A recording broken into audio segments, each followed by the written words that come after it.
Manager, tu m'as appelé. Oui, pourquoi avez-vous refusé de signer le document? Je vous ai donné à signer. Mais monsieur, tout dans ce document est faux, je ne peux pas le signer, c'est contre ma conscience. Avez-vous une conscience? En fait vous avez deux options, soit vous signez le document, soit vous quittez votre bureau.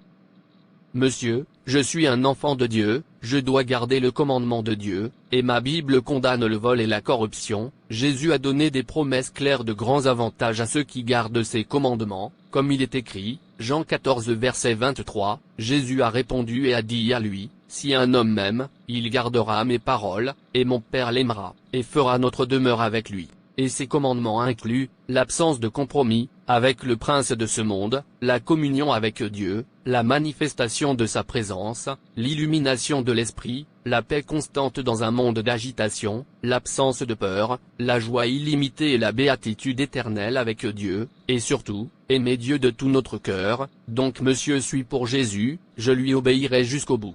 Tu m'as entendu, tu as juste aujourd'hui pour le signer. Mais monsieur. Sortir de mon bureau. Non-sens.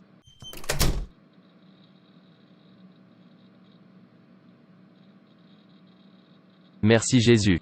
Ô Dieu, que dois-je faire? Pourquoi cette tentation? Tu sais que j'ai souffert pour obtenir ce travail, et je ne peux pas me permettre de le perdre. Sauve-moi, souviens-toi que je suis ton serviteur, ne me donne pas de tentation plus grande que moi s'il te plaît Dieu. Peter, que fais-tu ici? Il est tard, tu ne rentres pas à la maison. Quel est le problème? Pourquoi es-tu comme ça? Mon manager essaie de me faire pécher contre Dieu, il me demande de signer un faux document. N'est-ce pas une tentation? Est que tout? Si vous êtes un enfant de Dieu, pourquoi craignez-vous la tentation et la persécution? S'ils ont tenté et persécuté notre Seigneur Jésus, qui est sans péché, qui êtes-vous pour ne pas être tenté? Vous voyez, si vous êtes un vrai enfant de Dieu, et d'année en année, de mois en mois, de semaine en semaine, de jour en jour, vous ne faites face à aucune tentation, cela signifie que vous n'êtes pas un véritable chrétien. La tentation est ce qui fait de vous un vrai chrétien, est ce qui vous fait savoir que votre nom est écrit dans le livre de vie. Lorsque vous subissez la tentation et la persécution, cela signifie que vous savez ce que vous faites. La tentation et la persécution sont ce qui vous donne une récompense sur cette terre et après cette terre. Tu ne comprendras pas. Vous devriez noter que, plus vous êtes déterminé à obéir à la volonté révélée de Dieu, plus vous recevrez de révélations de lui. Vous avez beaucoup à gagner, en obéissant au commandement de Dieu. Si vous l'aimez vraiment, faites le pas audacieux, secouez la distraction, et rejoignez les quelques fidèles. Lorsque vous êtes tenté, dites simplement non, tenez-vous sur vos positions et défendez l'amour que vous avez pour Dieu. Au revoir. Je souhaite que vous compreniez ce que j'ai traversé, avant d'avoir ce travail. Si vous comprenez, vous ne direz pas tout cela. Bonjour monsieur. Venir à mon bureau. Ô Dieu, que dois-je faire? Il m'appelle à nouveau, et aujourd'hui est le dernier jour qu'il m'a donné. Dois-je signer le faux document, ou pas? Laissez-moi signer, je ne veux pas perdre mon emploi. Maintenant je suis libre, laisse-moi partir et réponds-lui. Je suis là monsieur. Oui, l'avez-vous signé? Oui monsieur, je viens de le signer, avant de venir. Je suis désolé, vous n'êtes pas qualifié. Monsieur, que voulez-vous dire? Je l'ai signé. Je souhaite que vous ne l'ayez pas signé, vous auriez pu être promu directeur de l'autre société. Le propriétaire m'a demandé de rechercher un véritable chrétien, une personne qui craint Dieu, qui ne peut pas faire de compromis quoi qu'il arrive. Alors je t'ai envoyé un texto parce que je pensais que tu étais un vrai chrétien, mais je me trompe. Quoi? Mais c'était une tentation. J'avais peur de perdre mon emploi. C'est pourquoi vous n'êtes pas qualifié pour être le manager. Si vous êtes un enfant de Dieu, je veux dire un authentique, vous ne craignez rien, que ce soit la tentation, les épreuves ou la perte de votre emploi pour l'amour du Christ. Non, non, non, j'ai travaillé si dur pour ça. Monsieur, s'il vous plaît, essayez-moi à nouveau. Je suis désolé, c'est fini. Peur de perdre mon travail, tu m'as tué. Mais tu n'as pas peur de perdre Dieu? Dis-moi, ton travail, et l'amour de Dieu en toi, lequel est le plus important? C'est une contradiction, en termes pour un individu de dire qu'il ou elle aime le Christ, seulement pour que le cœur soit donné au monde. Le véritable amour pour Dieu oblige le croyant à obéir non seulement à une partie de la Bible, mais à l'ensemble.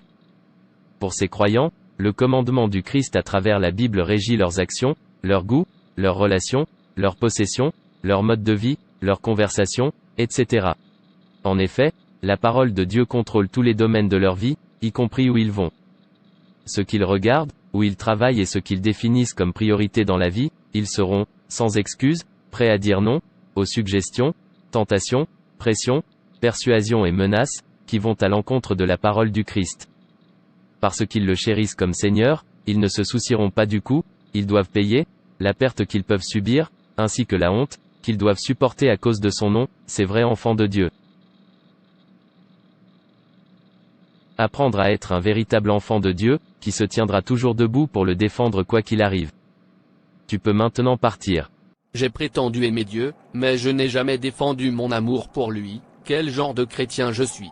Enfants de Dieu, la tentation fait des enfants de Dieu, savoir qu'ils n'ont pas dévié d'aimer et d'adorer Dieu. Chaque fois que vous êtes tentés, cela signifie que vous êtes toujours sur la ligne, vous n'êtes pas tombé. La tentation et la persécution est un processus d'obtention récompense au ciel et sur la terre. Que Jésus a été conduit par l'Esprit à être tenté par le diable, suggère que même les croyants qui sont solides dans la foi peuvent subir des épreuves et des tentations, cela passerait par de juteuses incitations à faire des compromis. À la poursuite de notre pain quotidien.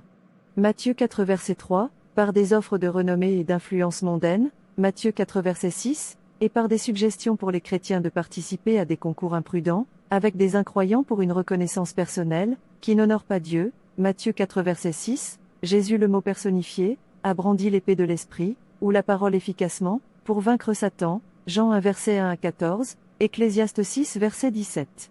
La tentation et la persécution lorsqu'elles sont vaincues, c'est comme installer des trésors dans le ciel, plus vous surmontez la tentation et la persécution, plus vous obtiendrez de récompenses au ciel. La tentation et la persécution sont comme un billet pour le ciel, lorsqu'elles sont vaincues, puisque les croyants s'engagent dans une perpétuelle guerre spirituelle avec le diable, nous devons nous armer de la parole de Dieu, pour toujours vaincre, nous devons permettre à l'Esprit Saint d'enseigner et de nous guider dans l'application appropriée de la parole pour pouvoir dire, il est écrit plus fort que Satan. La consommation régulière et l'intériorisation de la parole de Dieu sont essentielles pour surmonter les assauts sataniques dans la vie, et le ministère de la parole de Dieu porte le pouvoir éternel de la divinité, que Satan ne peut pas supporter. Là où la parole d'un roi est dans votre cœur, il y a du pouvoir. Si vous aimez Dieu et Jésus, vous leur obéirez plutôt qu'à l'homme. Essayez d'être un vainqueur face à la persécution et à la tentation. Merci d'avoir regardé. Et n'hésitez pas à vous abonner, liker et partager. Que Dieu vous bénisse. Et rappelez-vous, Jésus vous aime vraiment.